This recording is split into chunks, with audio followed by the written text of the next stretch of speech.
meeting that had taken place with the principal, the superintendent, the teacher, and the union rep at the time. The principal had also been a counselor before, so he asked him flat out, did you ever offer Andrew money for Did you want to make a video? Did you refer to his body part as And he said he put his head down, shook his head in affirmation, and said yes. I'm like, we got him, right? So I sign off on it. I go down to the state's attorney's office and tell him what happened and what was in the file. He said, well, why'd they let you see it? And I said, well, because of the HIPAA violation that could possibly happen, and because of the HIPAA law, my son was a minor, his name was all over this. He said, they didn't have to do that. I said, honestly, I think they did it because they knew that I was having trouble down here with you and that I'm stuck with you as my attorney. And if he is not arrested in the next 7 days, I'm going to have every major news station on your front lawn. Wow. So he the full 7 days and then had him indicted at that point and charged him with solicitation of a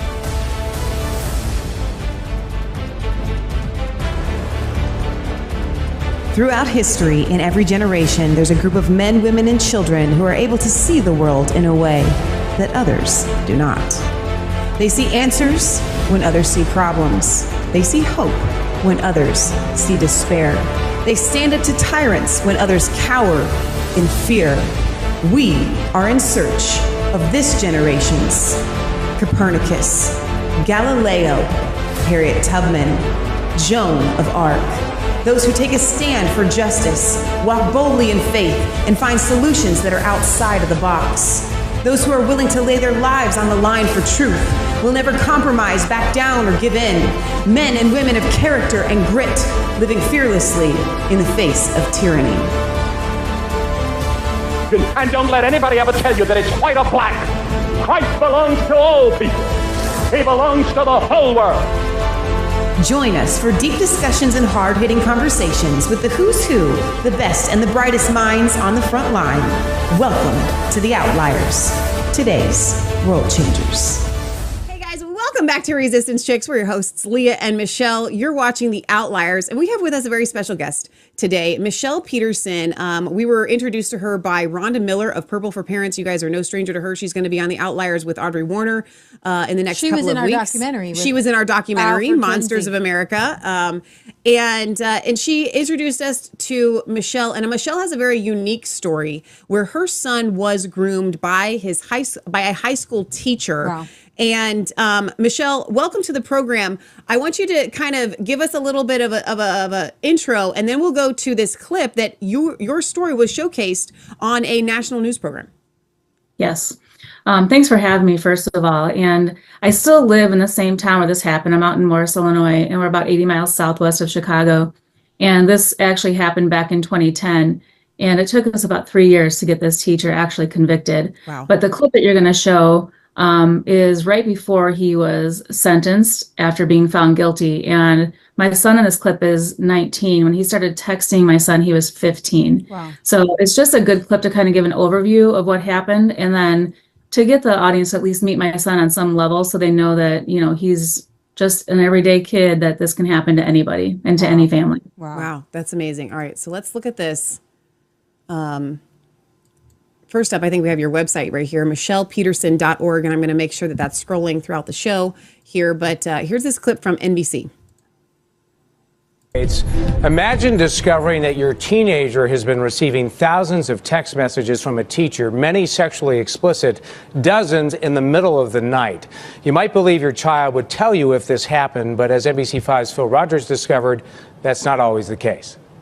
The story unfolded here in Morris, southwest of Chicago, as middle America as it comes. He wanted to make a sex video, put it straight out there. Andrew Kozik says he had begun texting Stephen Belegno, a teacher here at Morris High School, because he was having trouble on the baseball team.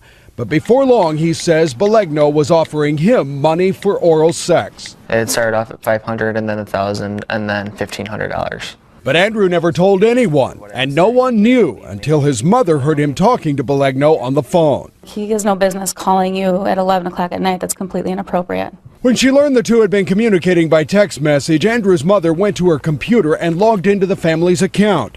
She found thousands of messages. I was just sick because I knew in my heart, I'm like, this isn't just regular text messaging. The family went to police, who searched Andrew's phone and found nearly 6,000 messages between the two. But only about a tenth of those could be recovered. And indeed, they are troubling. We can't read some of the more graphic messages, but among the more benign, the teacher writes, "When does the kissing begin? Icky," the student says. "How about if we just go at it and not video it?" the teacher declares. And on another occasion, when you're 18, we can give each other everything. Sometimes males to bond with males are crude. Raymond Wigel is Belegno's lawyer. He insists the teacher was only trying to help Andrew through a bullying incident on the baseball team. You say that these text messages do not indicate criminal activity. They certainly indicate stupidity for a teacher to be sending these messages. Absolutely. Wigel says he and his client concede bad judgment, but they point to the thousands of other texts no one read, as well as huge gaps in the transcripts. There's a stupid intent, but there was not an evil intent to have sex with this young man. I don't care what context you put it in. When you offer somebody money for sex, that's solicitation. So why didn't Andrew tell someone? Records show at one point he even told a DCFS investigator the teacher's messages had not crossed the line. Why'd you tell him? I didn't want him to lose his job. I didn't want him to get in trouble. Belegno was found guilty of indecent solicitation of a minor and unlawful grooming. He is to be sentenced next month. I want him to have to register as a sex offender. The jail time would just be icing on the cake. Michelle Peterson says she and her son wanted to talk to us to stress the importance of reporting incidents like this. 18 of these texts were after midnight, 15 after 3 a.m. The Grundy County State's attorney says he believes it's a cautionary tale about giving children digital technology this Christmas without firm guidelines on how it will be used. Wow. So my first thought is actually on the very last line of the news report there, which actually lays the onus on the parent rather than a teacher. Right. Warns again. Wait. What you're telling me is that, you know, that this would have just jumped right out at this point. No, this was a teacher, and teachers will groom even without technology. So, Michelle, you had the first to, and even only to date, conviction of grooming in the United States. Is that right? So we have the very first, and it was the only grooming conviction until last October, and there was another teacher here in Illinois that was actually convicted of grooming. Wow. So in 10 years, we had the only grooming conviction. Like, something is really wrong with that. Yeah. So, but as we get into this story, I'll tell you kind of where we got to at this point and why that is becoming such a thing now with what we're trying to do with amending our current grooming law here in Illinois. But yeah, I mean, obviously grooming has been going on, but people are either charged with it and then they take a lesser charge, or they're not getting charged with it at all and getting charged with something else. So the biggest thing is that people need to understand that grooming, like, there's normal grooming, right? You groom your kids to be good moral citizens. Yeah. You groom somebody to become a CEO.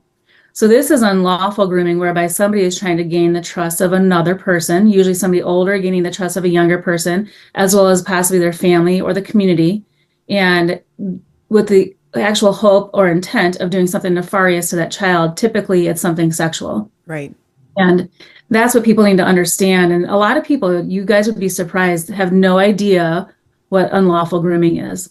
No idea at all. They're like, what is grooming? Well, so you tell them. We go straight to molestation. We go straight to pedophilia, where a physical act has taken place, and we think that if that physical act does not take place, that we can't actually take any legal action against the perpetrator. So this is great. Actually, I really like where this is heading, because I didn't quite understand it. Now I'm beginning to see a picture unfold of what you're advocating for. You're advocating for stopping the violent act before it happens, because somebody is actually in the act, in the midst of it's kind of like if you arrest a terrorist as they are building a bomb in their basement. It's far better to do that. That's right. And they've got plans written down, says, I'm going to blow up, the Empire State Building. Keeping in mind also, and then I'll toss it back to you, that grooming is, and I don't even want to say in my opinion, I'm just going to say it is. Grooming is molestation, because you are robbing the innocence of that child's mind. 100%. If people, or even this teacher, could realize what they did to our family at the time and how tumultuous our house was because of what he did and how he affected my son mentally, emotionally, without even laying a hand on him, Like, this guy has no idea what he's done to our family and to my son. Like, this will be something that will go on forever. Yeah. But the grace of God and the beauty of God in this whole thing is that he's using, taking beauty from ashes and turning this entire thing around and what happened to us and using it for something so good now. And I think that's the other thing that people need to understand is sometimes God has you walk through it so that you can make a difference. Because if you don't have that burning in your gut and in your soul, you are not going to care about this happening and making something good come from that. Yeah. So, I mean, I think that's the other message that people need to understand. Then also just know that grooming happens to everybody. So if you are not paying attention, it could happen and you would not even know what was going on. So make sure, those cell phones are yours when these kids are minors. Those cell phones are yours. Make sure you're looking at them. Take them at night. I looked at my son's phone all the time, which is why I never saw one of over 6,000. As soon as they come in, he would delete them because he knew I was checking his phone. Wow. So I would check his phone 2, 3, 4, during the week, seeing what apps he had on there, his emails, who he's texting, what he's texting. I remember having a conversation with him, where he had used a couple cuss words when he was texting a friend. I said, if their parent is checking their phone on their end and they're seeing this, what are they going to think about you? Wow. So you need to understand that. And so we had those conversations, but because he knew I was checking his phone, he would delete them. Wow. The one thing that I wish I would have done was taken his phone at night when he went to bed, because no kid needs their phone after 9 o'clock or 10 o'clock when they go to bed. Had I had his phone, I would have seen these messages coming in. So that's the one thing that I really wish I would have done. And if the kid is like, oh, I need that for my alarm, buy him an alarm clock. I love that so much. They need their much. Phone, right? Yeah, that's good. Yeah, and there are apps too that parents can use now. If you go on my website and like in the middle, there's a Bark app, BARK, and I have it linked on there so that people can go on there and look at it. But this app is phenomenal. So it's an app that you put on your phone, on your kid's phone. It has GPS on it that can't be disabled by the child. Also, it allows you to put certain limitations on there. Wi-Fi limitations, what apps they can download. You can put certain keywords in there. So if they're getting text messages in or out from somebody, those messages can come to your phone. You can actually set it up for certain keywords. You're not getting every single text message going in or out. So body parts, cuss words, those sorts of things. So you can pull that to your phone. And it actually works. I have a cousin who lives in Montana, and she used this for her daughter who's 13. She actually bought her the Bark phone, and she got alert from Snapchat that somebody was texting her inappropriately, went to the local FBI, and they tracked it, and it was coming from somewhere out of state, and it was a guy and his son. And so they don't know which one of it was that was doing that, but they're actually on it now and taking care of that. And she said, had I not listened to your podcast, she goes, I would have never known about this. Wow. So it does work. So parents can do that. My brother uses it for his 3 kids as well. His children are younger than mine. I mean, my son just turned 30 in June. So, and just know that, I was very close to my son. And even at 30, he told me he would have never told me had I not overheard the conversation. Wow. Because he was embarrassed. I mean, we were super close. I was a single mom for a long time. And that's who these guys target too. They will target single parents. And there were 2 other kids that we know of that he was targeting. They also came from single parent households, and all 3 boys looked very similar. So he had a certain, style he was going after, or a certain look he was going after. But I did actually talk to one of the other kids at the time who was older than my son, and he did end up coming forward and testifying with my son. So he was kind of the linchpin in the whole thing. Wow. But I don't think, even at the time, I never realized what an impact all of that would have had. And knowing that we had the very first grooming conviction, I was thinking, well, this is going to set precedent for other grooming convictions, right? Not ever thinking anything else like trafficking or child abuse, none of that stuff, just thinking grooming, because trafficking really never entered my mind at the time. And the story, I'll tell you the full story, and the whole outcome of this is just so mind-blowing that only God could have made it happen. So, but yeah, if you want, I can go through the entire story starting back in 2010 and how that all happened. Yeah, go ahead. And I do. Yeah, these are, I have questions actually. Just maybe I'll just shoot you some questions and you can kind of fill in around there. Your son was on a baseball team and he was kind of, talking to this coach. I mean, your son's 30 now. I'm sure he's okay with you telling the story. Yes. Okay. Okay. So he's okay. Kind of one of those learn from this kind of moments. What was your son's, how does your son explain the, I guess for parents and for people who are, your son is a straight male attracted to females. What was his thought process as the, what was the breaking down of those walls? That's a good question. With him, because that's what happens, right? That's why it's called grooming. We have walls up. We have, this is who I am. And the grooming is to try to make you something that you're not and to get you into something that, to use you. What has your son talked to you about the process in which, those barriers were broken? A little bit. We never really talked about any of this at the time. He didn't want to talk to me about it at all. He was completely embarrassed. He was mortified. I got him into counseling for, at the time, and he's been to counseling on and off over the last 15 years. But when we did talk about it kind of a high level, so his freshman year, this guy was his baseball coach, assistant baseball coach. So this was then his sophomore year. So he was 15 at the time. This was May of 2010. And he reached out to him because he was having a bullying incident on the current baseball team, and just text him, say, hey, this is what's going on. What do you suggest? And that teacher then used that vulnerability as access to him electronically. And that's the thing is he said that, these messages were coming in. He goes, I just wouldn't respond. And you can look at the transcripts, like there'd be 20 messages coming in where my son wouldn't respond to anything over a matter of like 3 or 4 hours. And then he finally felt like he had to respond because this is a guy who's in a position of authority. Right. And the reason he went to him and didn't come to me, I'm like, it was a bullying incident on the baseball team. So like, I'm trying to take care of this myself. Mm-hmm. I'm going to go to this guy who's a baseball coach, knows the background of all of these kids and what could he suggest and to help me. So that was part of it. And I think he was so over his head at the time, he didn't even know what to think when he started propositioning him. Wow. And, later come to find out, like there were other things that were found in this guy's desk drawer where he a jump driver. He had taken pictures of some of these other kids, of their rear ends or the front of them. You couldn't see their heads, but it was kids that went to the school. And so that came out later. But so this guy definitely had some issues going on. And I guess when I overheard this conversation, so what happened was that we had come home, it was October and it was late at night. We'd come home from a funeral.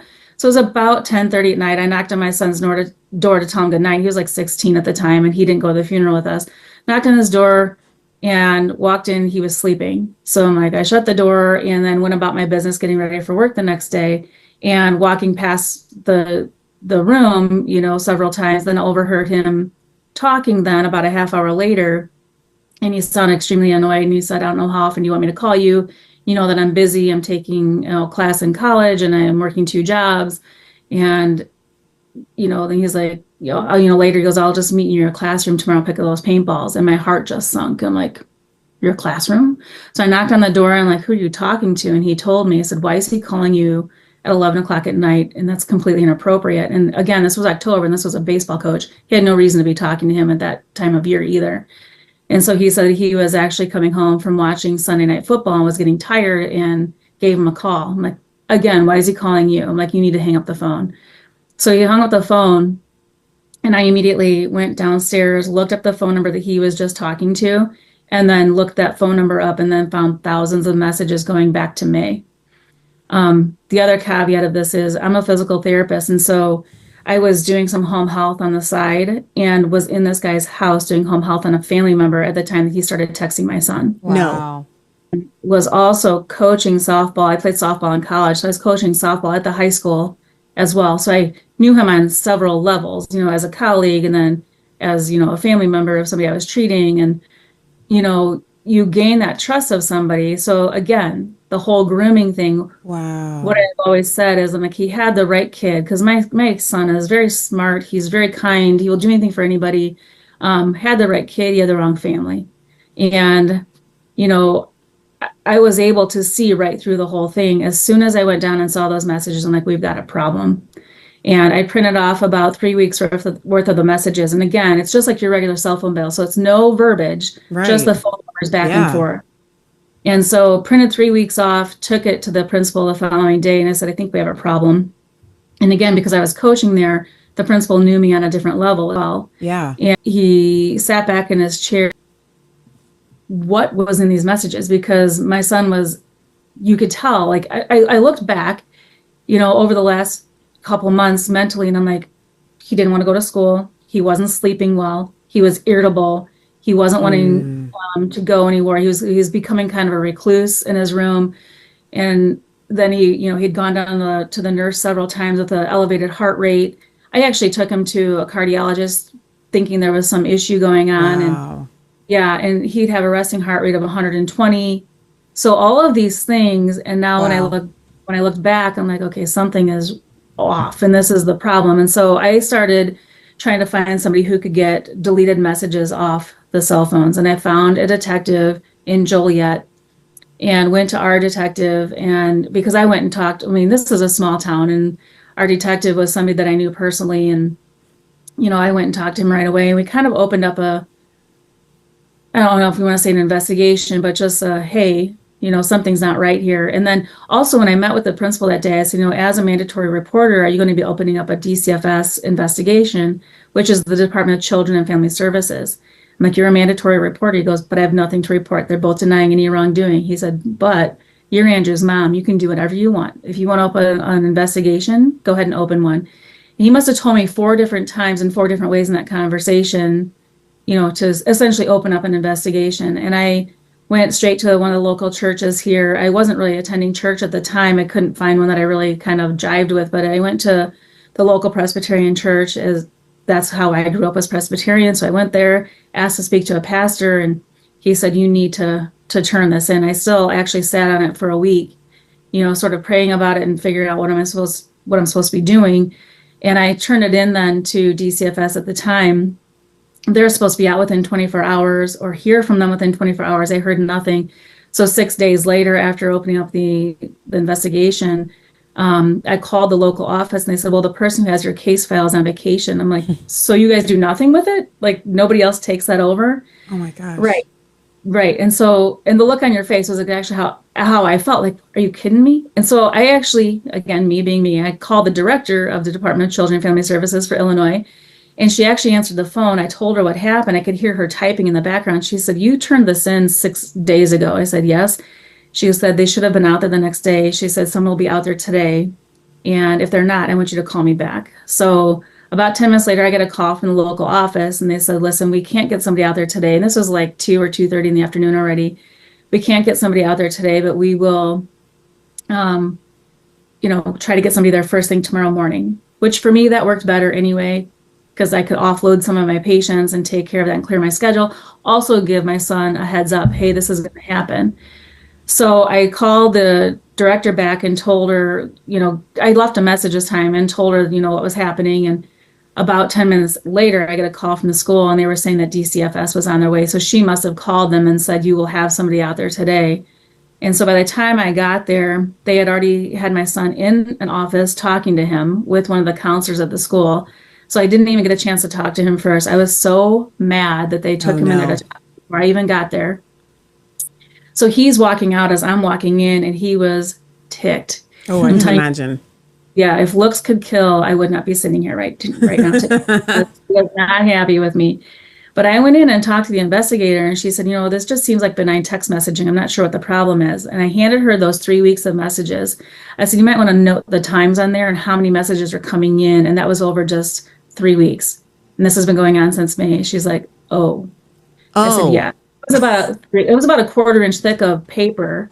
And she said, okay. And I said, I just have a gut feeling that this is not good. And she said, well, we can't really do anything about a mother's gut feeling. Mm-hmm. And I said, listen, you are, pretty much kind of poo-pooing me off, right? And I said, you should never make somebody feel bad about calling you. This might not be the worst thing that you've ever seen, but this is the worst thing that I'm dealing with right now. And so I kind of laid into her a little bit that way. And the counselor, she's like, ma'am, you need to calm down. I'm like, I do not need to calm down. And if you have a problem with the way that I'm speaking, you need to step out. And like, it was not good. And so I ended up, left there, went home, and we had words again between me and my son. And like, you can't even imagine the tension at our house. And my husband, his tension level was high with all of this. And he's my son's stepfather. So he felt like he couldn't really step in and say much, at the time. But so anyway, what ended up happening is once I found this investigator who can get the messages off the phone, I let my son have his phone for the weekend. And on Sunday night, I said, I need your phone. I found somebody to get these messages off the phone. And he looked at me and his face kind of just went green and like all color went from his face. I said, is there something you need to tell me? He goes, I can't tell you. He said, we'll talk to the principal tomorrow and to the detective. And I said, okay. So that night I was up kind of watching vigil over his room because I didn't know what kind of mental state he was in, if he would hurt himself or right. I didn't sleep hardly at all that night. And the next morning we went and he was talking with them for about 3 hours. And the principal came out and he said, you were spot on with what you were thinking. And we're going to open up our own DCFS investigation at this time. And I will be here this afternoon. Andrew wants to tell you what actually happened. And we gave him some pointers on how to do that. But if you have any questions, please feel free to come back this afternoon. And I said, okay. So we went home and he told me everything except for the money exchange. And so I went back to meet the principal and he asked me what he said. And I told him, he said, well, he didn't tell you the worst of it. And that's where he told me that he had offered him money. And I was just beside myself. I'm like, how, like, you're just a normal family. Like, how on earth did we get to this point? But God, right? So again, they ended up putting the teacher on paid administrative leave because of the union contract. And he eventually, I think it was that Christmas, he decided he wanted to resign. And the school came to me first before they allowed him to do that. And I said, that's fine, get him off the payroll. And at this point, they take the phone, take it to the detective in Joliet. He couldn't get the messages off the phone because they had just done an upgrade with Apple. And so he was having a hard time getting these messages. And Apple, just so you guys know, none of these cell carriers need to help out with any investigation. Exactly. And Apple's the worst. Yep. And even with a court order, they drag their feet. So I think that's another law that we need to work on, is that they have to, in investigations, turn over everything, no questions asked. Especially when there's a minor involved and I'm the one paying the bill. And I'm saying I want these messages, they should give them to the parent or whoever's paying the bill. Sure. That makes sense. Yep. And so then they couldn't get the message off. He probably had the phone for at least a couple months. Wow. So our detective took it down to the Illinois State Police, and then they had the phone for about another 3 or 4 months. Wow. And so now you add all of that up, or almost a year after I overheard that first conversation. And the detective had asked for a subpoena for the teacher's cell phone, and that got denied by our state's attorney. Wow. Right. So this all hinges on text messages and technology, and that got denied by the state's attorney. And so we were all kind of ticked off about that and wondering why. And then I ended up having a friend at the time whose husband was in the Secret Service, and she said, you really need to meet our other friend who's on a pedophile task force. I'm like, okay. So I meet him and tell him what's going on. He said, look, they just want you to go away. This isn't enough work for just one kid. And I said, but it's my kid. And like, they don't care, but you need to stay in their face. You let them know you're an educated woman. You're not going anywhere. And he's like, I'm going to give you 2 business cards. You take one for yourself, give one to the state's attorney, and tell them if they don't have the messages off that phone in the next 7 days, you're going to turn it over to the feds. He's like, I'll have them off there in 15 minutes. Wow. So that's what I did. And then lo and behold, 3 days later, they had the messages. Get out. Yeah. And so I went and met with 2 state's attorneys with my husband, and we're in this huge conference room at the courthouse. And they had a stack of papers in front of them, about 1.5 inches, 2 inches thick. And they told me they didn't think they had enough to go on. There were too many gaps in the transcripts. And I looked at him, I said, are those the messages? And he said, yes. I said, can I see them? And they both kind of looked at each other like we weren't expecting that question. And I said, look, I said, that's my property. Yeah. Is my property. So if you're doing nothing with it, I'm leaving here today with all of that information. And so they let me read the messages, and I'm flipping through. And while there were gaps in the transcripts, everything that I told you about and then some was in there. So he had offered my son money for sex. He wanted to make a sex video. He referred to his body part as my little guy. Am I ever going to get to see the little guy? This sort of talk. And then there was other stuff in there, but those are the three main things.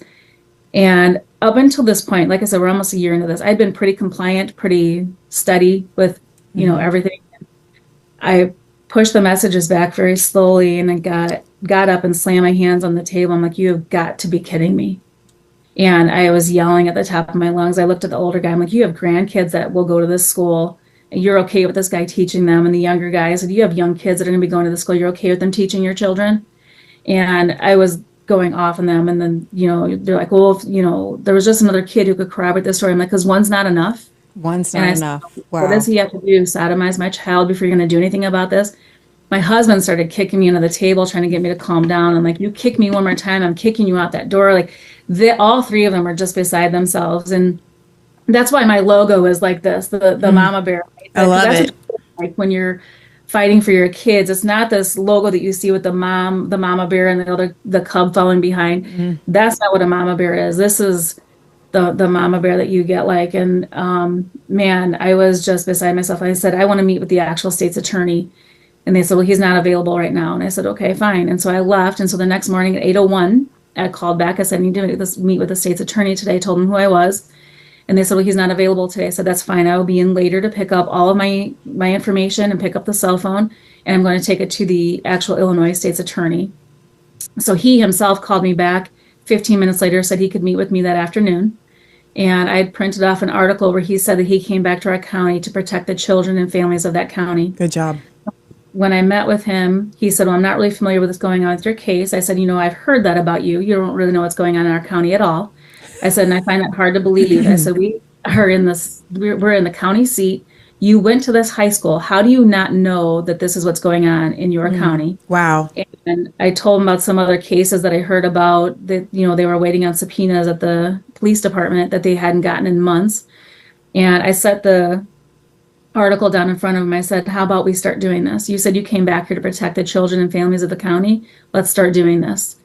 And so that kind of was the tumultuous footing for our relationship going forward. And the next day, the detective called me and said, what did you tell him? And so I told him, he goes, we just got 4 subpoenas we've been waiting for months. Wow. And I said, yeah. So I'm like, well, I'm glad I could help you with your cases, but I'm still nowhere any further with my case. And so this goes on for a while. Nothing is really happening. He's not getting charged with anything. So months later, the principal calls me. He said, listen, I need you to come down. I need to talk to you. So I said, okay. So I go in, and he said, I have been telling them to come in and get his personnel file because there are things in there that they're going to want to see. And they keep kind of just blowing me off. And I said, okay. So I went back down to the state's attorney's office, and I said, they need this personnel file. He said, what could possibly be in there that we could need? I said, what skin is it off of your back? Just get it.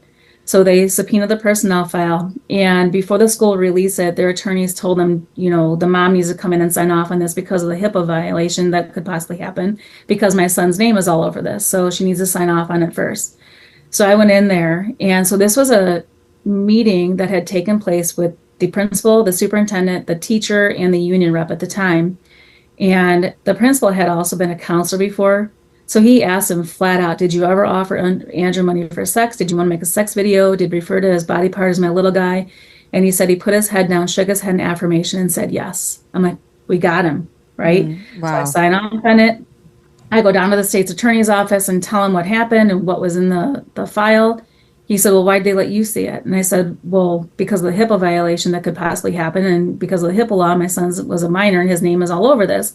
He said, they didn't have to do that. I said, honestly, I think they did it because they knew that I was having trouble down here with you and that I'm stuck with you as my attorney. And if he is not arrested in the next 7 days, I'm going to have every major news station on your front lawn. Wow. So he the full 7 days and then had him indicted at that point and charged him with solicitation of a minor. Wow. And grooming at this point wasn't even a law. So this was it was probably at this point 2012. because again, this all started in the fall of 2010. And then in 2012, we voted in a new state's attorney who started in January of 2013. So up until that point, we're going status hearing after status hearing, nothing is happening.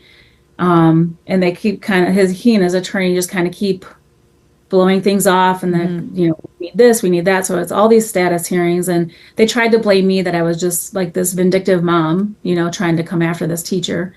And so in January of 2013, we get this new state's attorney, and the detective goes to him and says, there's 2 cases that are laying out there that you need to really work on right away, and ours was one of them. So he met with us. He goes, I think we're going to have to take a plea deal at this point.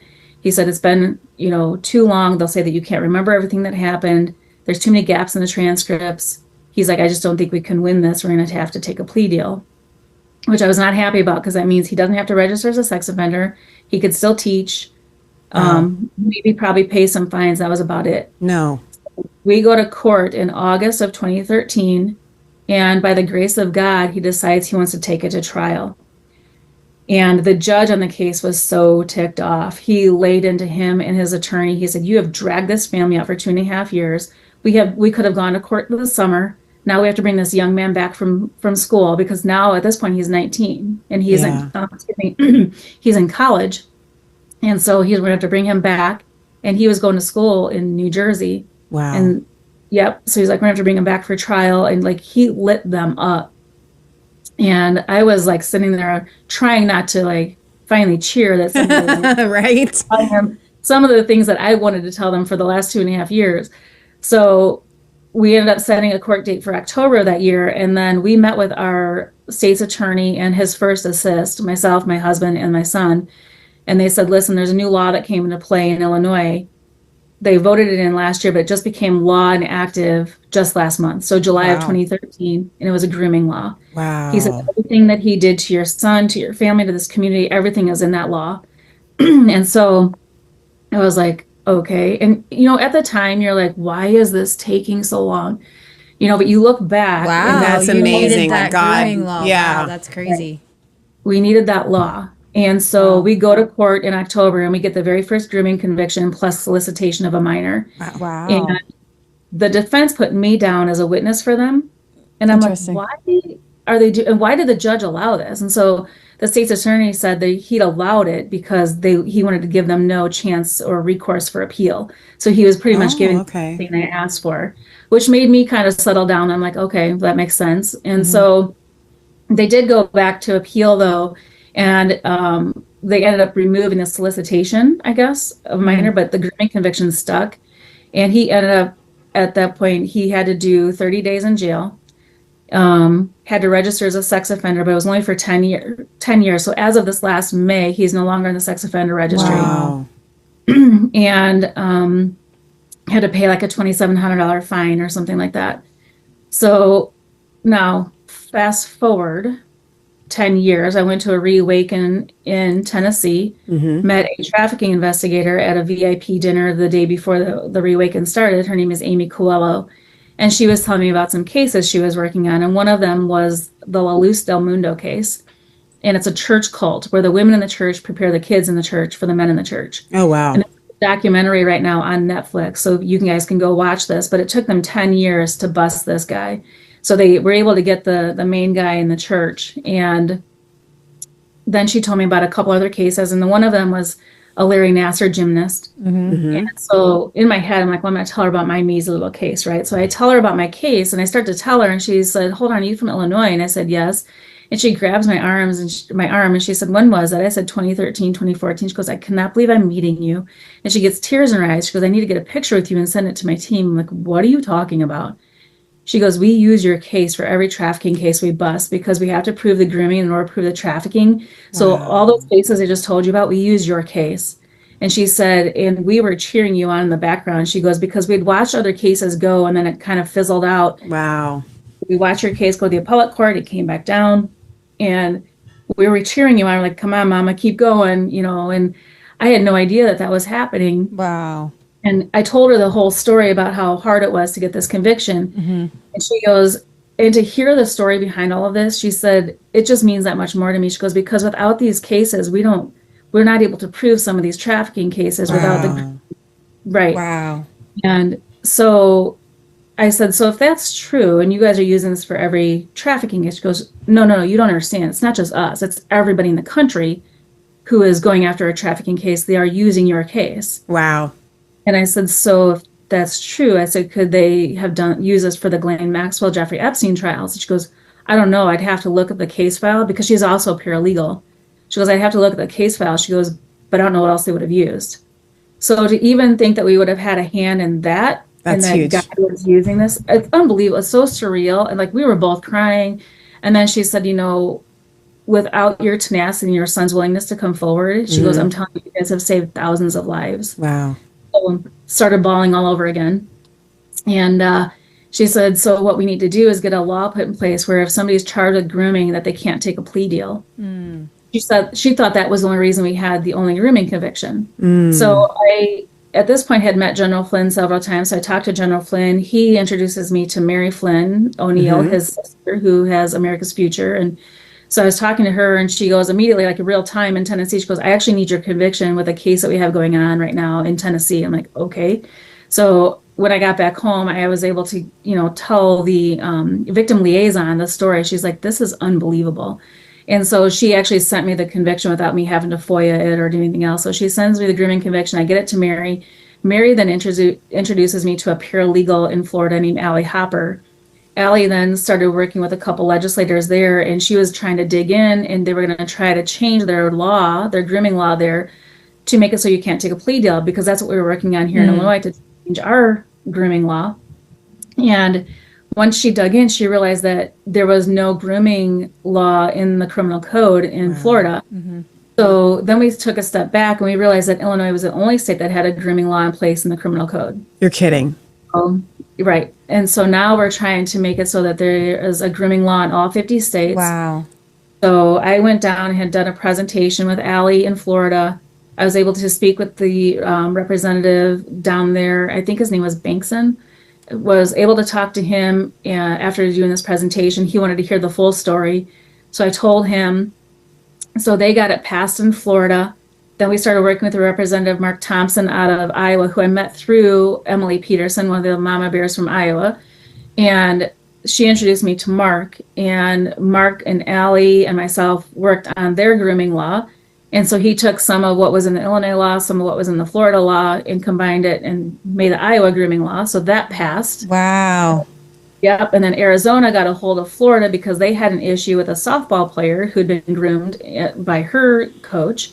So now there's a grooming law in Arizona. Huge. And then Georgia, there was a mom named Susan Cobb whose daughter had been groomed and molested by a YMCA gymnastics coach. And she had been working on the grooming law for 3 years. And just last year, she got that to pass in Georgia as well. Unfortunately, her daughter did take her own life because of all of this. No. Wow.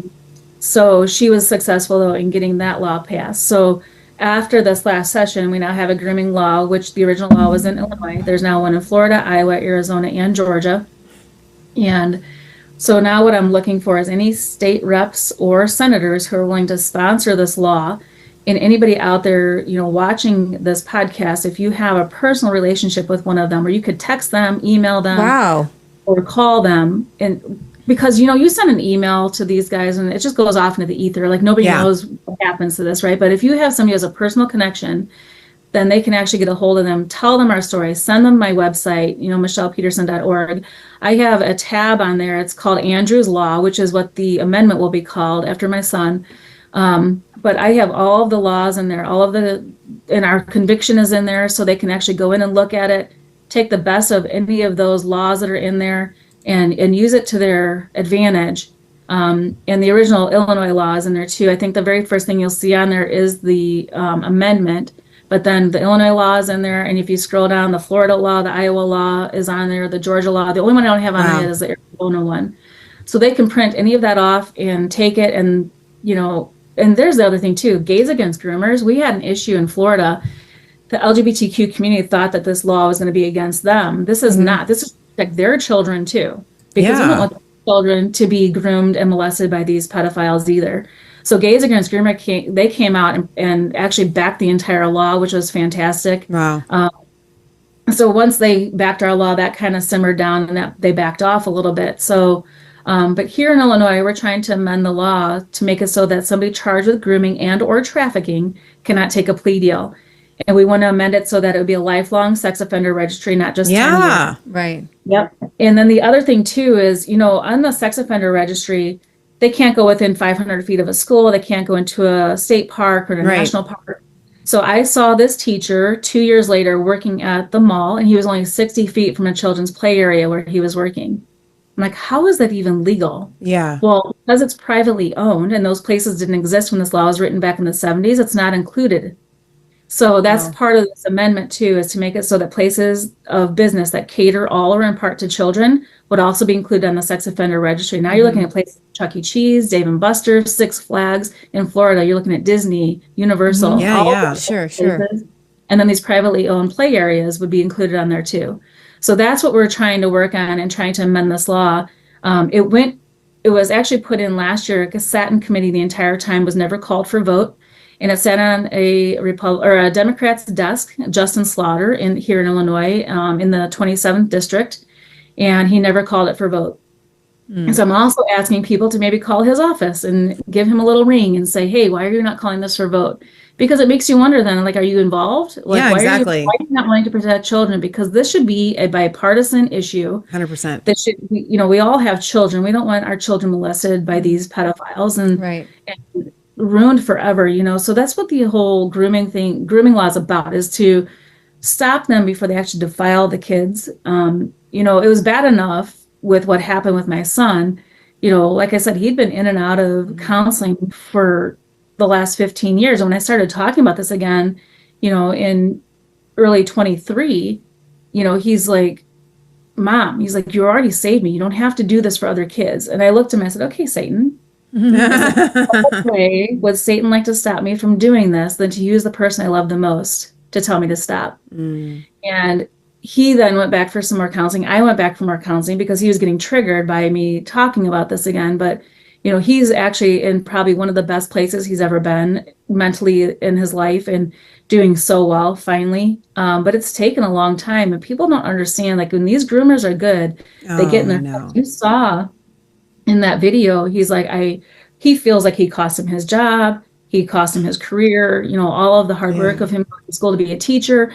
Like, that's what they do, and even the principal, he's like, he felt bad because, he's like, I just gave him a teacher's award. Like, they thought this guy was great, right? But that's how they do it. And I was like, nope, this is not good. Something is way off. I just had that gut feeling. So again, parents, especially moms, go with your gut. And if you think there's something wrong, there probably is. And do not keep fighting for your kids. Fight as hard as you can for them. And, you have one chance at this with your children. And if you fight for your kids, Amy gave me a statistic. She said 79% of the kids whose parents fight for them will turn out to be productive members of society. That's awesome. So, yeah. And it doesn't end just because they become adults. My son and I have, back and forth all the time and talking about this and trying to finagle our way through this entire thing. And, he went on to become a United States Marine, thankfully, because that's all he's ever wanted to do since he was young. And after, 5.5 years, he got out of the Marine Corps, and he's in such a good place. So thank God for that. And a lot of prayers have been answered. Emily Peterson prays for my son all the time. I was just talking to her before we came on here, and she always asks how he's doing, and he's actually doing so well finally. But parents just need to fight for their kids and keep going forward and know that this is happening. It's happening in our schools right now with the books that they're pushing. That's all grooming, and it's all part of what Kinsey, wanted to happen. Kinsey was all about, making these kids sexual objects, and that they should be sexualized at a young age. And that all needs to go away. And I think now with this new administration in there, a lot of that's going to go away. And people need to understand too that President Trump is the only president ever to sign any bills into law against human and child trafficking. Oh, wow. And signed 9 of them into law. Wow. And people don't realize that. One of them was an executive order. It's Executive Order 13818, and it actually seizes the assets of those who have been convicted of trafficking. Wow. Now you think of the likes of Epstein or Maxwell, and you seize those assets of those people and use those assets to actually help the victims. That's what that is actually That's supposed perfect. to be for. Yeah. Yep. So people need to understand like really what's going on at the highest levels as well. Has that been used at all? Do you know? Has have any sex traffickers had their assets seized? I don't know for sure if that's it, or if it's actually open information at this point, if that's happened, but it's definitely out there. So I'm hoping, go ahead. Sorry. I was gonna say, I'm hoping that at the federal level that we can make Andrew's law a possibility as well, because there is a federal grooming law, but you have to cross state lines for that actually to become. Right.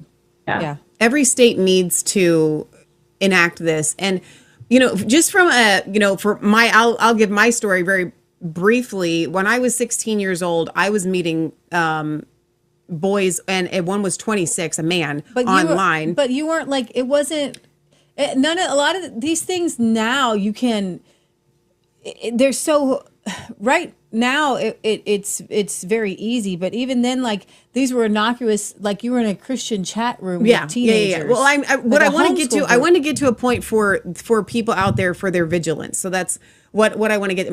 You mentioned that you and Andrew were incredibly close. My mom and I were ridiculously close, and my mom was very vigilant on so many fronts. Our computer was in the living room. And we didn't have cell phones. I mean, this goes back. I mean, we were talking, what year was this? 2001?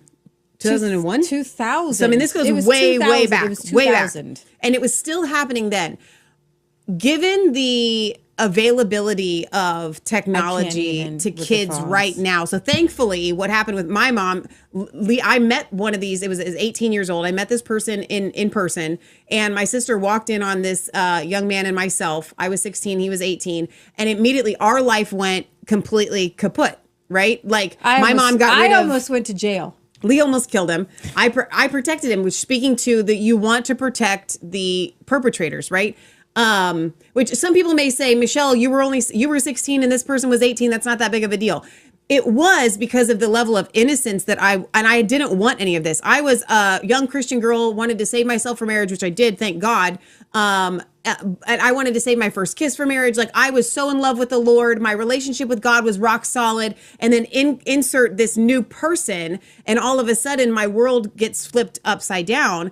And so immediately my mom did the extreme thing. She got rid of our home telephone, which we didn't have a cell phone at the time anyway. This is, 24 years ago. She got rid of our telephone. She got rid of the internet. I mean, it was like full stop. You were being watched 24 hours a day, no 7 internet. days a week, for a couple of years until I could be strong enough to stand on my own 2 feet. But what I want to emphasize here, and people feel like that was, I have very, honestly, maybe you would be one of the only people to understand that. But I would say 9 out of every 10 people who Michelle tells this story to and tries to warn parents about, they're like, well, that's too extreme. I would never get rid of the phone. I would never get rid of the internet. And Michelle's like, but what if it was to save your child? Because there was a 26-year-old that you were talking to, and that did you walk down and meet him? I met that person in person too, yeah. What if that person was a kidnapper and you were just gone? Yeah. Like, at what point do you draw the line? And the people today are so addicted to technology. And it wasn't even technology back then. It was a home telephone phone. and the internet, and most people just had a computer. Do you remember the days when desktop. you had just like a desktop computer for the whole family? Right? Yep. And everybody had to use it. Was in the stinking living room. There were no text messages. Like if I to give them our address, I had to call them on the telephone. Right. There was no Google Maps. Right. Yeah. They had to like find on a map where I lived and meet up and work out the timing. So my point in bringing that up is, I'm very sympathetic and empathetic to your story, but I'm even more sympathetic and empathetic to Andrew, because what happens, you guys, as parents, you don't understand. Yeah. You love your kids, you trust your kids, you see how solid they are, and you know that they will be able to say no to anything. I was that child. Yeah. And I even thought that I was that child at the time. And my mom thought that I was that child. And so it's not just that I was that child, but that's another story. We're sisters. But I want to warn parents, and I don't want this to sound like I'm, being hyperbolic. It's not just that it can happen to any child. It's almost like it's going to happen to every child. If you allow your kid just complete access, unfettered, And even if you are hyper vigilant, the devil is that roaring lion that stalks about, seeking whom he may devour. And in 2025, I am telling you that at the most sheltered children that still have access to technology, I'm okay, like you're not out on a farm, no internet, no, okay, those kids, I don't know. But any child that has their own cell phone, you're not doing enough. Like 100%. I don't care what you're doing, you're not doing enough.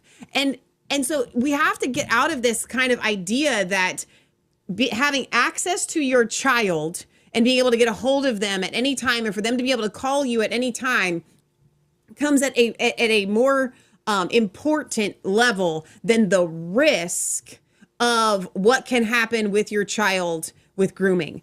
And grooming sounds innocuous. It sounds like, well, okay, Andrew was never touched by this person. Okay, but his mental status was.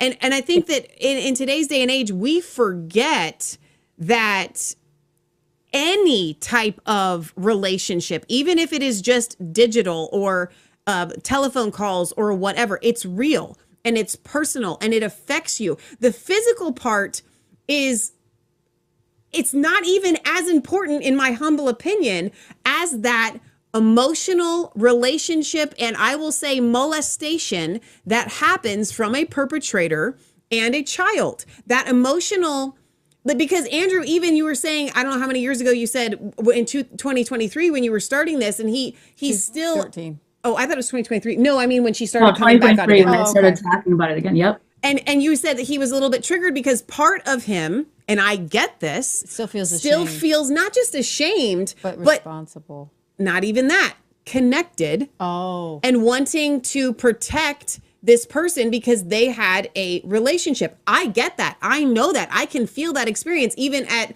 41 years old. And this happened, 24 years ago for me. Like, I understand this, like, well, but they were a good person. They really weren't that bad. Because as a child, when it's happening to you, you truly believe that you are consenting. So then what happens is it wires itself into your brain, and your emotions overturn your logic as an adult. Your logic as an adult, Andrew's logic as an adult, can look and go, this guy was a perpetrator. I didn't do anything wrong. I was groomed. I'm sure he's there. Mm-hmm. Amazing place to be. But this is why we all have to continue to heal from these types of things as we get older, because when you're a child, things literally get impressed upon your spirit that takes a lot to overcome. So guys, when it comes to protecting your kid, there shouldn't be anything that you would do you wouldn't do. There shouldn't be anything that you wouldn't do to protect your child. So, Michelle, I'm so proud of you, but I just want to speak to the Andrews out there, maybe that are adults.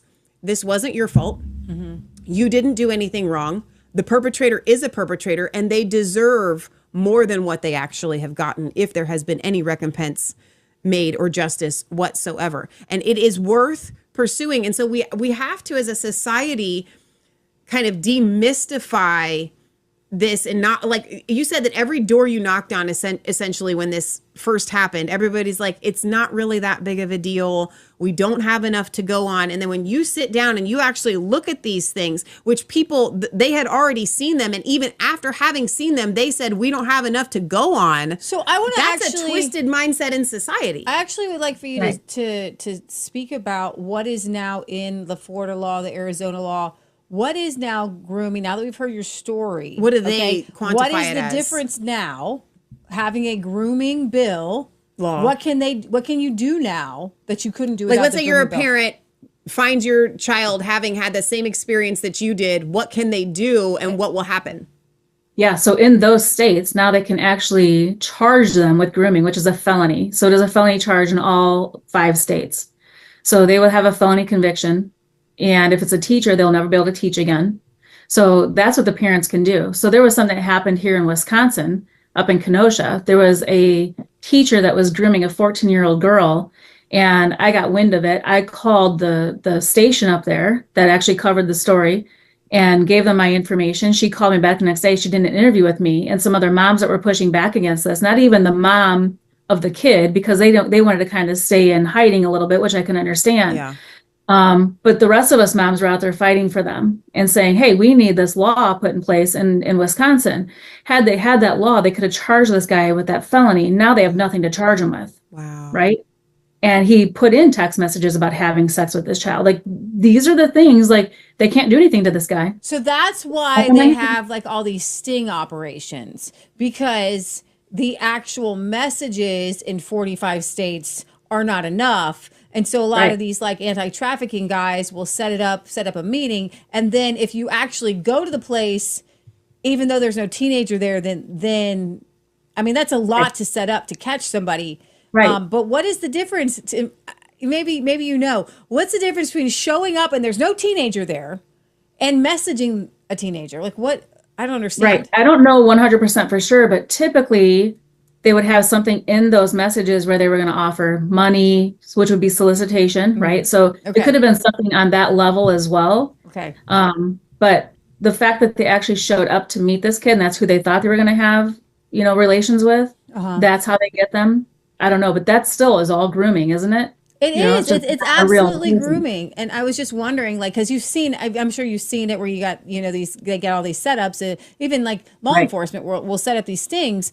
And because you just have my brain. I'm like, well, what's the difference between you just, I would think that the message itself. First of all, before God and before God's law, no, there's no difference. But legally, everything has to have their I's dotted and their T's crossed. And I think that that's why what you are doing and what you're advocating is so important, because we need to make it. Imagine the relief on the system to not have to do all of these sting operations, to be able to just go straight up on the text messages that are being sent by these perpetrators. I mean, that would streamline everything. And you would think that these people that these investigators that run these sting operations would be in whole agreement to get your bills passed into law in all 50 states. And I think the investigators would be behind it. For whatever reason, it's become more of a partisan issue. Like, why is this a partisan issue? And now after researching some of the stuff that I have over the last few years, like many of us have, it makes me wonder, like, who in our state's attorney's office was trying to protect him? Like, why were they trying to protect him? Were they trying to protect him? Were they involved in some level? I have no idea. But that's where your head goes now when you think about this. You find out that there are many police departments, many sheriff's offices are involved in this. And and many judges are involved. You're like, why? What? Like, that's really what's happening. Like, why did this take us 3 years? Yeah. Other than, in God's timing, but who was at the state's attorney's office that was trying to stop all this from happening?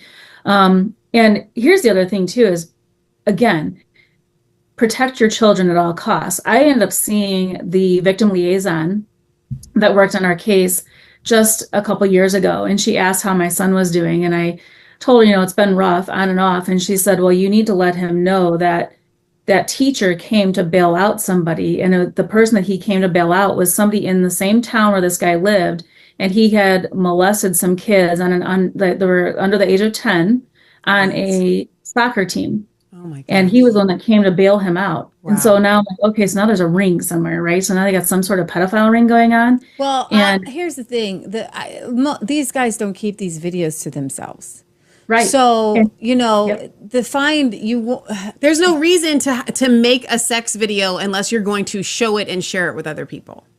Right. And then the gut punch for me was when I met Amy Coelho, the investigator. She said, I'm going to tell you right now, had he gotten his hands on your son, he wouldn't have kept him for himself. He would have trafficked him, if even through his own little group. Yeah. Mm-hmm. And that was really the gut punch for me. I'm like, okay, I need to be involved. Like, because and I told my son from the very beginning, he didn't want to come forward and testify. He just wanted this to go away. Right. Sure. And so I sent him to bed one night and I said, listen, this is no longer about you or about us. This is about the next kid. Yeah. Mm-hmm. I said, so I want you to think about this tonight when you go to bed, about the 3 kids that live across the street and the 4 that live down the street. If something happened to one of them and you could have stopped it from happening, how do you face their parents? Mm-hmm. And so he went to bed that night. It was another night that I kept vigil over his room because I'm like, oh my gosh, like what a message to send to a 16-year-old kid, And he came down the next morning. He's like, I'm not doing it for you. I'm not doing it for me. I'm doing it for the kids across the street and the kids down the street. I said, okay, come on, game on, let's go, And yeah. And again, like even later when he was in the Marine Corps, he had, gotten in trouble for drinking too much. And, a lot of it stemmed from some of this stuff and not really facing it head on. And I said, listen, I am not going to help you with any of this. You need to get your own attorney. You need to figure this all out. I said, I will be here for you, but none of this is worth taking your life over. But I said, you can keep going down this road and spiral out of control. I said, or you can face this head on, go get some real counseling and use it for what it really needs to be used for, and put the time into it and become the person that God intended you to be. Or you can become that person spiraling out of control and be like, poor Andrew, look what happened to Andrew. I said, so you have two choices, that's it. And so he did. He ended up getting more counseling while he was in the Marine Corps. He had one of the best counselors there, and really started doing well at that point and moving forward. But again, when I started talking about this again, it's still getting triggered. I'm like, yeah, you need to go back for some more counseling. And I didn't realize, even like I said, we hadn't really talked much at the time. I didn't realize how he felt about me until he got a hold of me. Somebody had told him to go watch the Netflix show Cheer. Are you guys familiar with that show? I've seen it. I haven't watched it. I know what you're talking about. So it's about a cheer team in Texas, and it was a junior college cheer team. They'd go to the national championships every year, and they were doing like a real life documentary on them and several seasons. And one of the kids that was in that show was one of the fan favorites. Well, he ended up molesting two boys from Naperville, Illinois, and they'd started messaging, I think, on Instagram. He came to one of their competitions, ended up molesting them. They were brothers. Oh. And somebody told my son to go watch that episode. And so he did. And this was just 2 years ago. And I think it was in like 2022. Maybe 23. I don't remember, but I think it was 22. And he ended up reaching out to their attorney on Facebook Messenger and sent them a letter to get to the boys and to the boys' mom. Now, he never told me any of this until after he sent the letter to them. So if you guys will indulge me, do you mind if I read part of this letter? Yeah, sure. So he said, as I sat down to write this letter, it felt as like I was writing it to myself in the past. How does anyone even do that? My name is Andrew Kosick. I wanted to write you because of the horrible, unfortunate, and most incredible situation you find yourselves in today. I was in your shoes 12 years ago when I was 15. A baseball coach and teacher of mine did the exact same thing to me that your abuser did to you. He asked me for pictures, wanted to pay me to do things with him, and made me feel so confused and sad and angry and scared. I came forward to face my abuser and testified against him during trial. It was the hardest thing I have ever done. I applaud you too, and I'm so proud of you for your decision to come forward. You have no clue the number of other boys and girls you have already saved by your decision to come forward, not only with this particular offender, but in the sports community as a whole. You have sparked a change that will catch other offenders in the future before they have the chance to harm those who are not able to fight for themselves or who do not have the support of your family. My reason for writing this is that I want to offer encouragement and knowledge of what lays ahead. I do not want to sugarcoat it. It will be tough. It will be the toughest thing you ever do in your lives, and I say that as someone who ended up becoming a United States Marine. Boot camp was not nearly as tough as the decision to come forward and face the fear as you already have and as you will continue to do. That being said, I do not want to discourage you from continuing this battle because it will be the most gratifying thing you will ever do in your lives as well. You will not see that now, but as you will realize this as you get older. Lean on your mom for strength and encouragement, and just know that she always has your best interests at heart, no matter what you may think. While the abuse happened to you, the abuse happens to everyone that surrounds you as well. No matter how far your friends and family are, they will always support you in this decision because it's the most selfless thing you could possibly do for people you have never met. Wow. That is amazing. Like, that has Holy Spirit all over it. And I'm so proud of Andrew. And I was thinking, even before you even read that letter, we have a background of helping young men from drug addictions. And what we have seen over the years is the ones that are active in doing things like that are the ones that succeed, are the ones that do well, the ones that have a balanced life and can function and get married and have kids and all of the things. The ones that now a part of you. You have to push. And in order to move forward, unfortunately, as this being part of you, you've got to be an advocate now. Yeah. Otherwise, it will swallow you up because it's almost like a monster constantly ready to eat you. Yeah. And so if you've been a drug addict, you're going to constantly have to be talking to people about getting out, why you don't want to do drugs. And it's like this whole idea of, in order to pull yourself up, you've got to be pulling somebody else up with you. That's really good. I'm so proud of Andrew. That's a phenomenal letter. And I can only imagine what it made you feel. It is. It took me probably 10 years or 10 times of reading that to read it without crying. But yeah, it gave me some insight as to how he really felt about me at the time. Because I said, we didn't really talk about it then. Yeah. But it's just phenomenal. When I went back for counseling over this last year, she said, you're being redeemed at this point. He's not found his redemption yet. And that kind of hit me too with a ton of bricks. Like, okay, like I need to step back and give him some time to let him catch up a little bit, And I don't know if you guys are familiar with Lynn's Piper Loomis, but she was, We've interviewed her actually. Yeah. So she has a whole thing where she talks about this, the victim and then the survivor and then the overcomer, right? So he's now finally getting to the point where he's becoming an overcomer and trying to talk about this a little bit more, and hopefully we'll then use it as a springboard to do something, good in the future. He's talking about going back to law school, and maybe, helping victims and that sort of thing, When this happened to us, I talked to an attorney about a civil suit. They all wanted to go after the school. I'm like, the school was the only entity that had our backs. I'm like, I'm not going after the school. But they wanted to go after them because they had deeper pockets. I'm like, I'm not looking for millions. Yeah. I want this guy to pay me for the time I missed off work, the vacation time, and maybe pay Andrew a little bit of, stuff for suffering. But I'm not looking for millions of dollars. I just want to recoup what we lost and pay for counseling possibly, right? So and I'm like, I'm not suing the school. That's not where this is going to go, because that principal did everything right by us, and that's the other thing you don't hear either in a lot of these cases. They just move those teachers somewhere else, just like they do. They move the priests around and, try to hide them. But that's not what happened in this case. This school was 100% behind us. And I can't say enough for Morris High School and the principal that was there at the time and just backing us up. So again, morally, just kind of doing the right thing. Like, it wasn't just about going after the school for the money. There's no way I could have done that to them, knowing that they did everything they could to help protect us and to help this move forward. So that's huge. So Michelle, you had mentioned that people can go to michellepeterson.org and click on Andrew's Law. And if they would like to get these laws passed in their state, they can present these examples to their state reps and or senators and possibly get these laws passed in all 50 states. And are you available for them to email you with questions?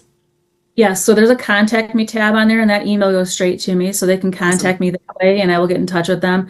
And that's how most people have contacted me. And we've done, where I've zoomed in with them with their GOP or whatever and giving the story and telling them what happened, or if it's close enough, going and doing a presentation. Like, I've gone back to my hometown in Indiana and done a presentation there. I've gone up to Wisconsin and done presentations there, and zoomed in Iowa, done a presentation there. So I am willing to do whatever it takes. If they need me to come testify, I will come testify. That's awesome. So yeah, we need to Indiana with Rhonda Miller, are they working on it?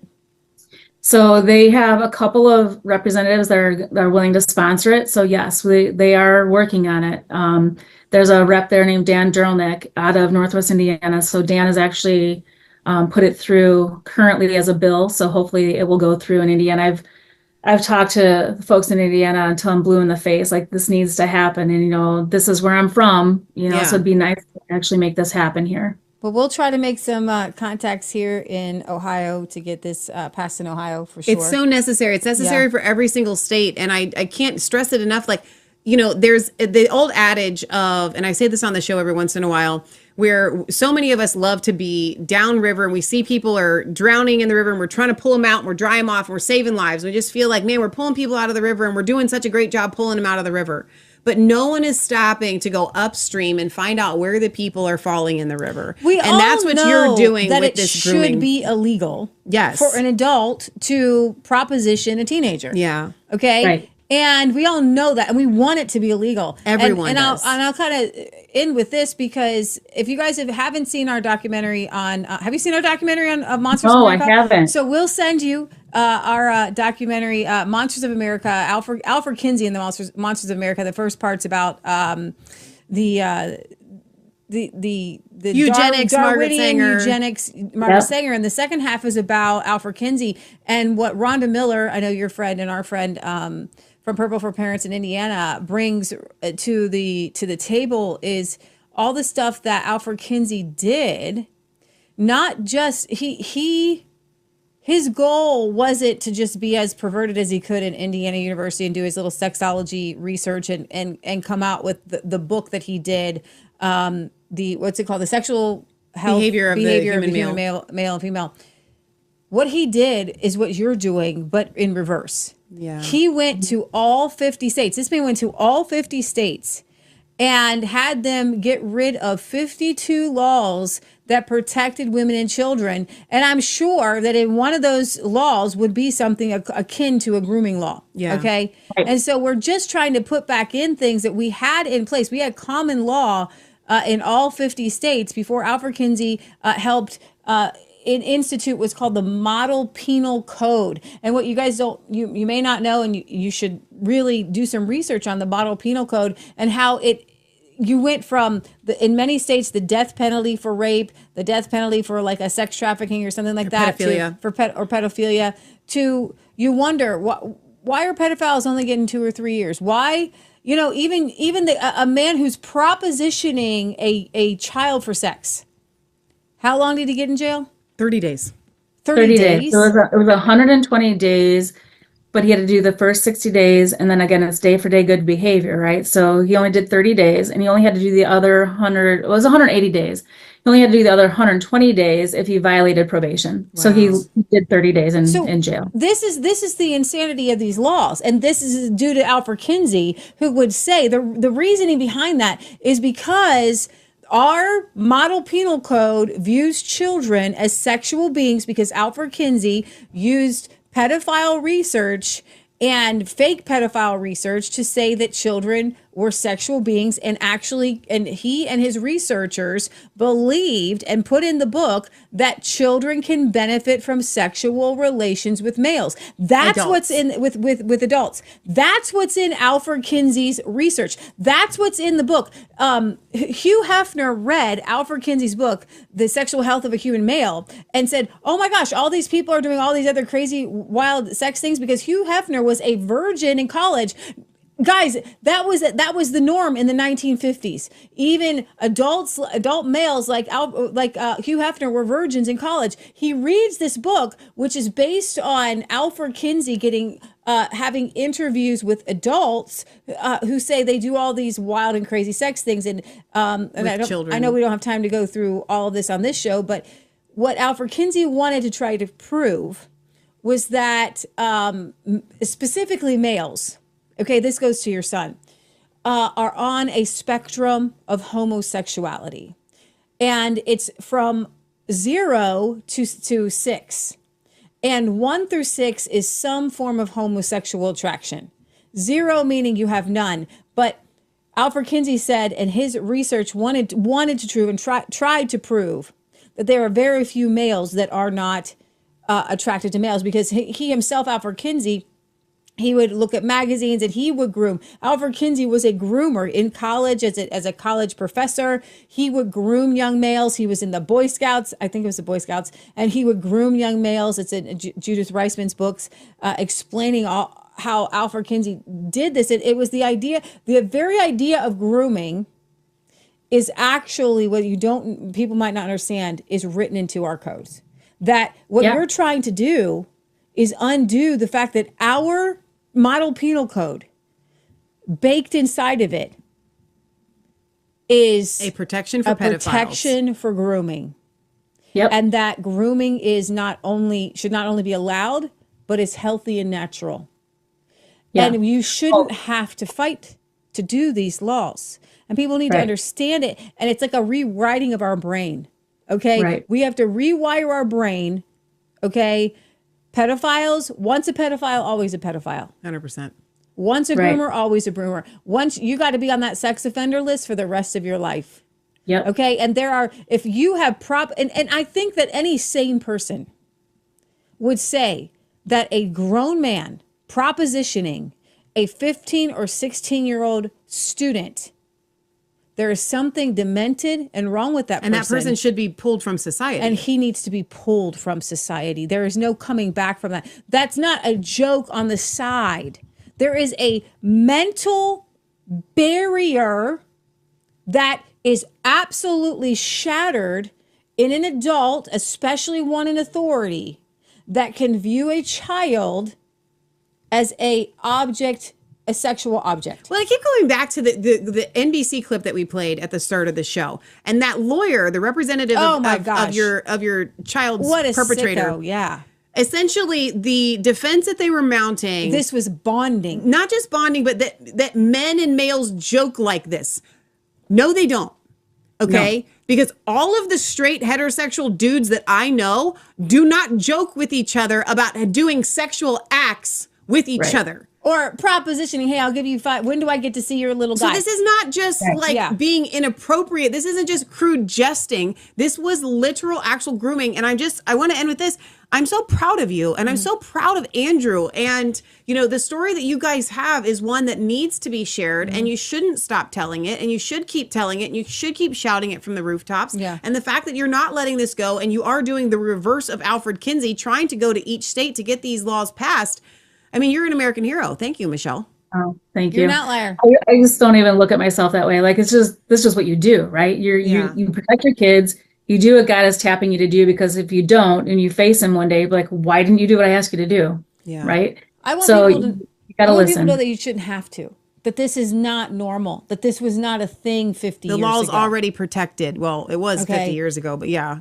That this is the world that we're in now, that we should even have to do this. But it's being pushed down from the World Economic Forum, right? They talk about minor attracted people. They want to make it normal. That's what the plus is in the LGBTQ plus. They want to make it so that pedophilia is just another type of gender, right? Yeah. That they're minor attracted people. I'm like, this is so wrong. And the fact that this Justin Slaughter out of the 27th district here in Cook County in Illinois stood on this bill, and he was told to stand down. I got that information from somebody. So I'm like, so who told him to stand down? Yeah. Was it Governor J.B. Pritzker, or was it the House Speaker? You know, who was it? So, and if it was J.B. Pritzker, you know, people need to understand that his family is in the Hyatt Hotel business. That's how they made their money. And his cousin, Tom Pritzker, who's the CEO of Hyatt, is in Jeffrey Epstein's black book on page 45 under 13 different phone numbers. So this goes up to the very highest levels, you know. So why is this happening? You know, and Pritzker has a cousin named James, who now goes by Jennifer Pritzker, who was the National Guard and retired, I think a retired colonel in the National Guard, now goes by Jennifer. And they have given lots of money to Lurie's Children's Hospital for transgender surgeries. So these people are involved at the highest levels. And, you know, there's just so much information out there. People need to start doing some digging and finding out really what's going on in this country and the world. That's huge. Are you familiar? Do you know Audrey Warner? Yes. Okay, so we are going to have Audrey Warner on and with Rhonda. And what we're really excited about is that what you were talking about with the. Are you familiar with the Sika Circle?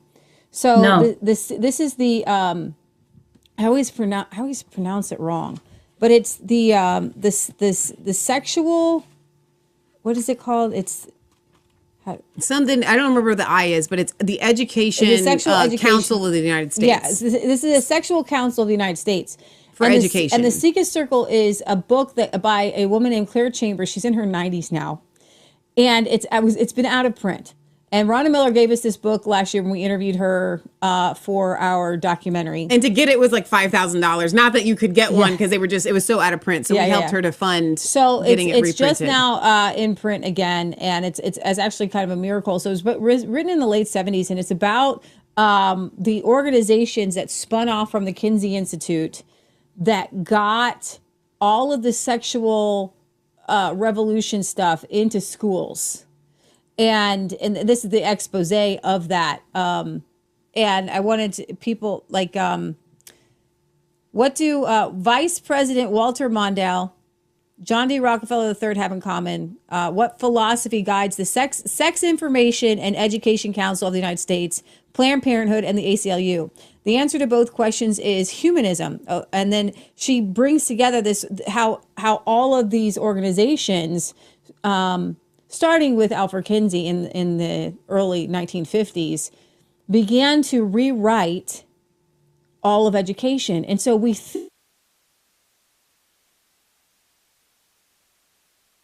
rights to all of the books, right, that were going out to the education. Yes. They actually owned the publication company. Yeah. So we think that like all that, the sex and free love, that was some sort of organic thing that happened on its own. Nope. Alfred Kinsey and the Sika Circle pushed this, and in 10 years, kids went crazy. Yeah. kids went crazy. They're like, well, we can have free sex, we can have free love, we can do all these things. And then we've seen how our society is not better because of it. Right. The divorce Well, there's so many rate, things abortion. connected. Like you go right, you go back to 1971, right? So 1971, you have the World Economic Forum becomes a thing. Henry Kissinger is, telling Nixon to take us off the gold standard. Right. They start pushing, right? They start pushing the women's movement, right? And the women's movement was just about taxing the other half of society and getting them for the household so that we can actually, then have the kids under government control, like before school care, after school care. So now they're with the government, right? And the indoctrination of all of that for at least 10 hours a day. So that's what the whole movement was about. And we're so stupid and we bought into it. Yeah. There is, I think somebody came out with a study, and I know that the sexual abuse amongst the clergy is as high, but 1 in 10 children have had a sexual encounter or conversation that crossed boundaries with a teacher. 1 in 10. I think there's like 34 million kids. It's an unheard of amount. It's an ungodly amount of children. Yeah. That are having sexual encounters, conversations. And the crazy thing is, and we don't have time to talk about this today, is the amount of women in their 20s and 30s that are now grooming young men. Their students. And it used to be men who did all the grooming, whether it was male or female. And now you see this because it's a demonic depravity. Because it's like the Bible says, even the women gave themselves over. Women are supposed to be the nurturers. And I remember, on our show, we've been covering this. We've been doing Resistance Chicks for 8 years. And when we first started covering some of these female teachers coming out, we covered like Emmanuel Macron, and the woman that he's married to groomed him as his teacher when she was like 36 or 37. And she was had 15. 3 children. One of her children was in his grade with him. This is the Prime Minister of France. The Prime Minister of France. Right. Okay. Right. And she groomed him so to the point where his parents sent him away. And then later on, they reconnected. I remember we were hiking in Glacier National Park. I met some people from France, and I said, "Don't you find that strange?" She goes, "Oh no, we're French." It's a depravity of your mind to think that adults should be having any sort of sexual relations with children, and that goes back to the true answer to all of this is bringing us back to Christian principles. And if you're going to be a mama bear on something, you've got to be a mama bear. And I'm not saying this to you, I'm saying to people listening, you've got to be a mama bear on Christian principles, okay? These public schools, they're godless. They have no God in. As soon as you walk through that door, we've talked about it. Picture how many demons are around every public school. Just picture them. There's literally a sign that says, no God here.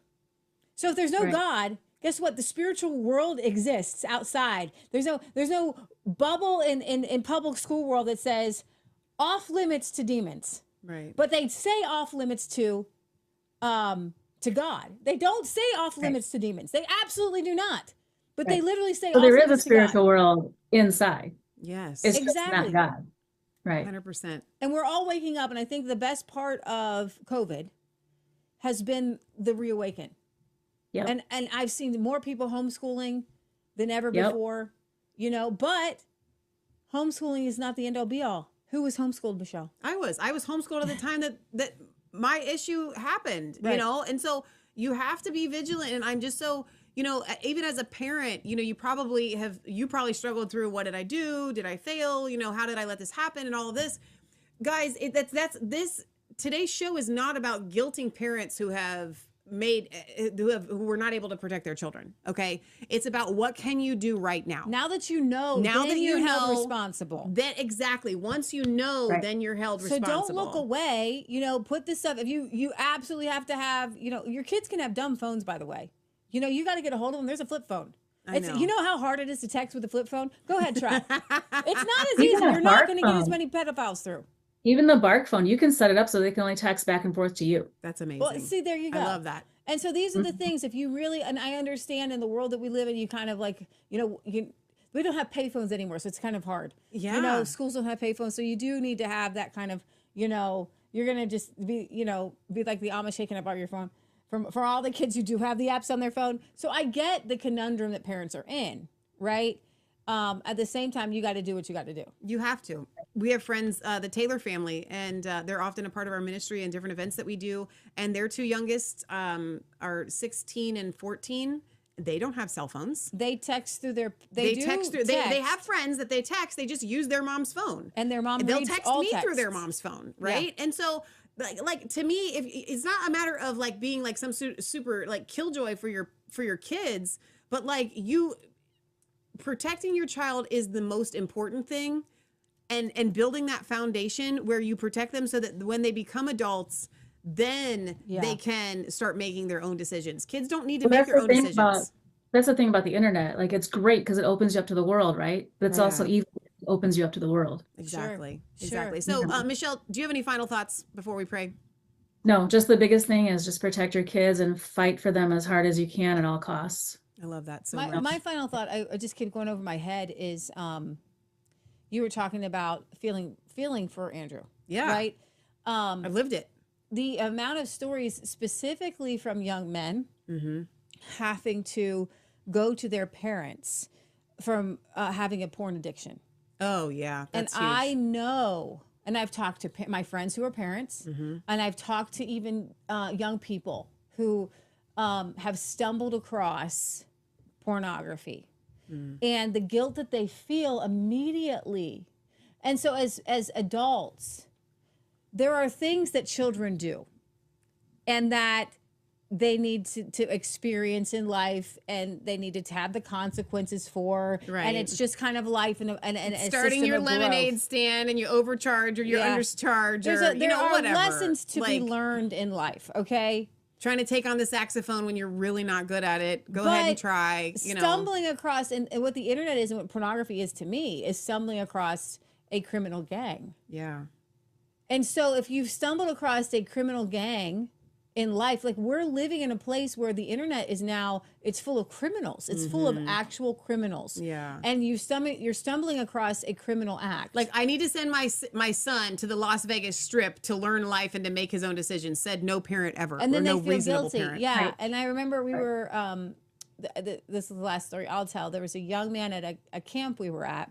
He was like probably 10 years old, just a little young guy, and he was learning how to skin tan hides. And one of our friends was an instructor for tanning hides, and she tells us a story about this young man who worked so hard. He would be there for it was like 3 hours on one day. He was just scraping and scraping and scraping this deer hide. She was like, "Wow, you're just a really hard worker, and you're a really good kid. You're a really good kid." And he looked at her all serious. They kind of bonded, with a little tear in his eyes. Little kid. Yeah, I'm not a good kid. Well, what do you mean you're not a good kid? You're great. You're encouraging. You're smart. You're easy to work with. And he said, "Well, I've seen things." And he had put something in a search bar, and naked images came up. It was just a butt. A butt. I think it was butt. And then all these acts and sexual acts came up. And I don't know how many he had seen, but he had to go to his mom and tell his mom. And he's telling this story to our friend who's an instructor. And with little tears in his eyes, and his mom said, "Jesus still loves you, but now you've lost your innocence." And to hear a 10-year-old recount this story, and a 10-year-old even say, "Jesus forgives me now, but I lost my innocence." And I'm not sure that I would have said that as a parent, because it's putting guilt on your kid. I know, but it's kind of the thing that came out, and it's true though. It is, yeah, and it's true. Yeah. And right. And as I just put this out there for parents, it is a good thing to help your child keep their innocence and have them grow naturally into life. Exactly. Rather than have what that child did was, there was an assault that happened to that young man. And it's not his fault. And that's the thing that most people need to understand, especially if you have a porn addiction. It's not your fault, but you do now have to do something about it. Right. And there's a million places to get help. And trying to find a pastor who will talk about that too. Like, my pastor talks about that from the pulpit. Yeah. Oh, wow. He's phenomenal. Like, I'm so blessed to be in the church that I'm in. And, he actually had me tell my story one Sunday. Oh, wow. So, I mean, find a church that is speaking truth and preaching from the Bible and not covering all of that up and preaching about the book of Revelation that nobody wants to talk about, So yeah, that's the biggest thing. And I think, like you said, this whole awakening is getting everybody back to Christ and bringing us back to God and getting our foundation and our footing again in the Word. So yeah, and over the last few years, I have gotten closer to God. I found a church that I feel like I belong to, and it feels like home. And it's not this crazy Christian thing that everyone wants to make it, like, oh, those Christians are crazy. That's not that at all. It's very grounded in the Word. We're solid, and I love going to church every Sunday. It doesn't seem like it's a struggle to get there. So find yourself a good church to go to as well. That's really good. I love it. So I want to pray for you. God, I just thank you so much for Michelle and for Andrew and for all of the people in their circle who have been fighting tirelessly to protect the innocent and the vulnerable in our nation. And I just thank you that this is going to be a fruitful enterprise. I pray that you open every single door, that no man can close any door that you want open for Michelle to be able to walk through. And I just thank you that she's going to be able to stay on that highway of holiness, that even the foolish and wayfaring man cannot err therein. But as she stays on that highway of holiness, that you will lead her to all of the people that she needs to be at. And that every single state is going to pass this law. Every single state is going to put it on the books that you cannot groom a child. And so I thank you for justice in this nation. America is the nation with liberty and justice for all. And that's what Michelle's been fighting for. That's what her son Andrew is fighting for. And I thank you for that. I just pray that you open up doors. If he's going to go to school to be a lawyer, Lord God, or whatever it is that you have for him, that you will again take him to places that no man can stop him, that he will be able to effectively change the minds of people who feel like these types of things are just okay, that it just kind of happens and you sweep it under the rug. No, you shout it from the rooftops. Come on. And so I thank you, Father God, that this family is shouting it from the rooftops, that they are protected, that they are provided for, and that everything that they need is at their grasp and at their fingertips. And Lord God, we just thank you for every person that's fighting, whether it's Audrey Warner or Rhonda Miller, and Purple for Parents, and just all of the different people out there that are willing to fight against this sexual revolution that has taken place in our nation. And we take it and we're going to bring the revolution to desexualize our nation.